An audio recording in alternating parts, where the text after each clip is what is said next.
Bienvenue sur Africa 24.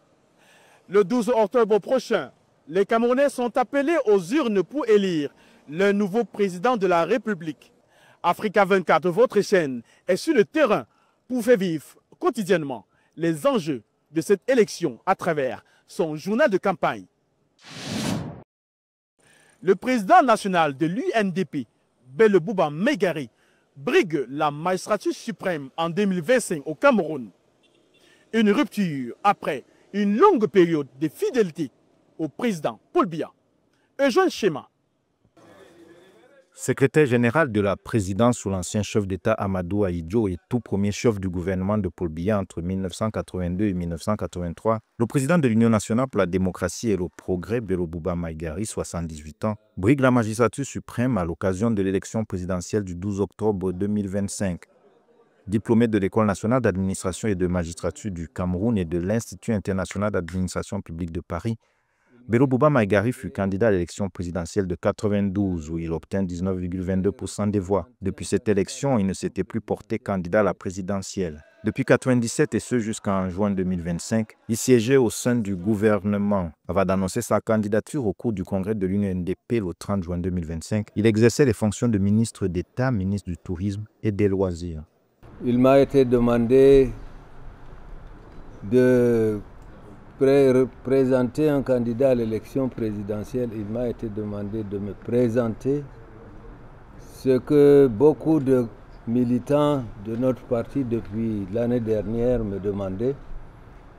À l'appel des différents intervenants, avec l'approbation de l'organe compétent, le comité central, j'ai accepté d'être candidat à la prochaine élection présidentielle en octobre 2025. Le président de l'UNDP a régulièrement affiché son soutien au président de la République, Paul Biya. Dans ce cadre, l'UNDP et le RDPC sont liés par une alliance. Ce n'est pas la première fois que l'UNDP participe à une élection présidentielle. La première élection présidentielle organisée en 1992, l'UNDP était représenté et j'avais eu l'honneur également d'être le candidat du parti. Donc aujourd'hui, ça ne devrait étonner personne. Parmi ces annonces majeures sur le plan économique, le président de l'UNDP envisage un ambitieux plan Marshall de 60 000 milliards de francs CFA sur 7 ans pour moderniser les infrastructures et donner l'accès à l'eau, à l'électricité, à la santé, à l'éducation pour la majorité des Camerounais. À quelques semaines de la présidentielle du 12 octobre, la modernisation des services publics s'impose comme un thème central au Cameroun. Marie-Raphaël Antolo. À l'approche de l'élection présidentielle du 12 octobre, un thème s'impose dans le débat national, la modernisation des services publics.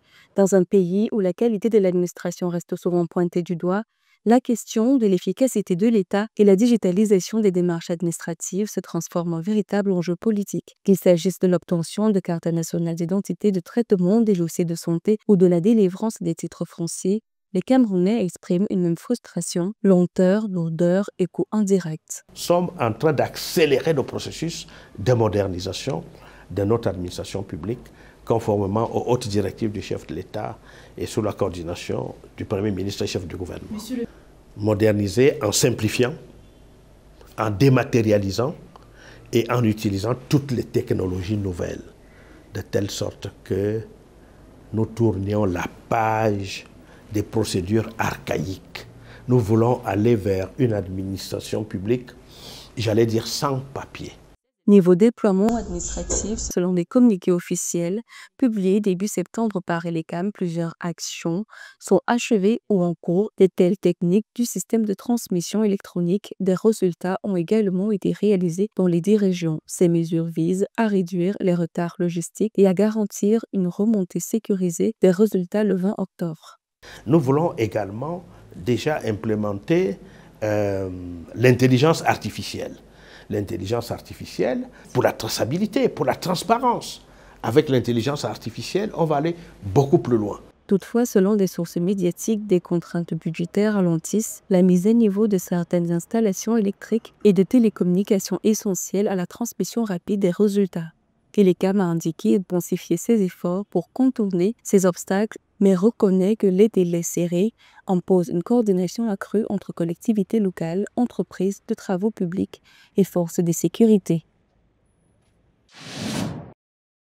Au Cameroun, spécifiquement, dans la partie septentrionale, des associations comme Ashrani Academy Group œuvrent au quotidien au renforcement des capacités des femmes pour les aider à passer de l'entrepreneuriat de service à l'entrepreneuriat de croissance. Suivons ce reportage de Joseph Mwafo et Marie-Raphaëla Ntolo. Selon les experts, l'entrepreneuriat féminin en Afrique contribue pour 7 à 9% du PIB du continent, soit environ 150 à 200 milliards de dollars. Au Cameroun, l'entrepreneuriat féminin reste encore insuffisamment développé. Selon le recensement général des entreprises de réalisé en 2016 par l'Institut national de la statistique, seulement 37,5% des entreprises sont promues par les femmes. On remarque quand même que les femmes ne formalisent pas trop leurs entreprises. Elles sont la plupart du temps dans l'informel et elles ont beaucoup de difficultés à passer le cap de l'entrepreneuriat de survie à l'entrepreneuriat de croissance. Pour pallier cette problématique et trouver des solutions idoines, des associations camerounaises à travers le pays se sont données pour mission de former et d'outiller les jeunes filles et les femmes dans le domaine entrepreneurial. Dans la partie septentrionale du Cameroun, plus précisément dans la ville de Ngaoundéré, l'association Ashrani Academy Group s'est donnée pour leitmotiv d'encourager les filles et les femmes à oser.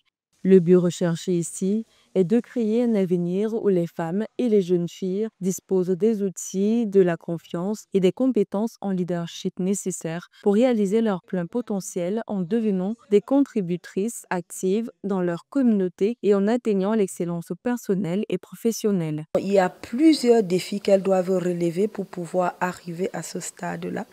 Il faut qu'elles aient confiance d'abord en elles, qu'elles travaillent leur personnalité, leur leadership, qu'elles se forment, parce qu'il y a beaucoup qui se disent que l'entrepreneuriat, on se lève un matin et puis on commence à vendre et tout. Il faut se former au jour le jour, il faut acquérir certaines compétences. Il faut maintenant aussi que l'État pense à subventionner ces femmes-là. Avec pour objectif d'accompagner les femmes dans leur développement personnel et professionnel en les aidant à libérer leur potentiel, renforcer leurs compétences en leadership et transformer leur ambition en réalité, la contribution des femmes camerounaises au développement des activités économiques est de ce fait sans équivoque, constituant un soubassement dynamique du développement des petites et moyennes entreprises. Dans ce reportage de la rédaction, nous vous emmenons à la découverte de cette région, la plus proche du paradis. Encore rappelé, le château d'eau du Cameroun. Vaste région du Cameroun qui s'étend sur près de 63 701 km² et abrite environ 1,2 million d'habitants. La région de l'Adamawa, qui compte 5 départements, est située au cœur du pays. Elle partage ses frontières avec plusieurs régions camerounaises, mais aussi avec le Nigeria et la République centrafricaine.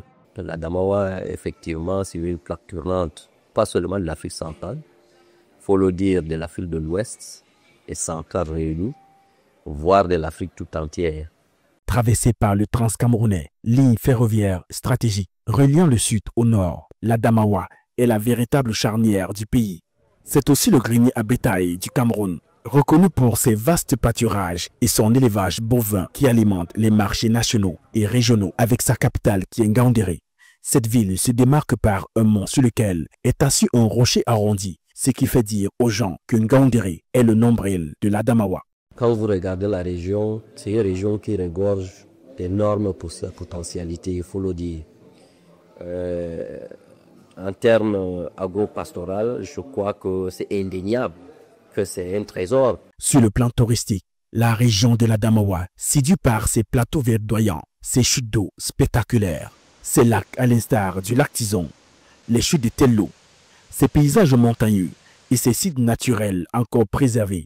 Elle est un lieu d'aventure et de découverte pour les amoureux de la nature. Culturellement, l'Adamawa est un creuset de diversité.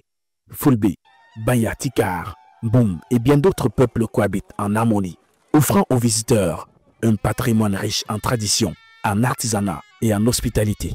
Avec ses 5 départements, la région de l'Adamawa est riche en ressources minières, Les minéraux que l'on trouve dans cette partie du Cameroun sont l'or, le saphir, la bauxite et des indices de diamants et d'étain. Vous êtes plus de 80 millions de foyers à nous suivre au quotidien. Merci de votre fidélité à notre média qui vous fait vivre à travers le journal de campagne, la présidentielle 2025 au Cameroun. Retrouvez cette édition sur MyAfrica24, la première plateforme de streaming HD de l'Afrique et sur tous nos réseaux de diffusion. Dans un instant, une nouvelle édition de l'actualité africaine.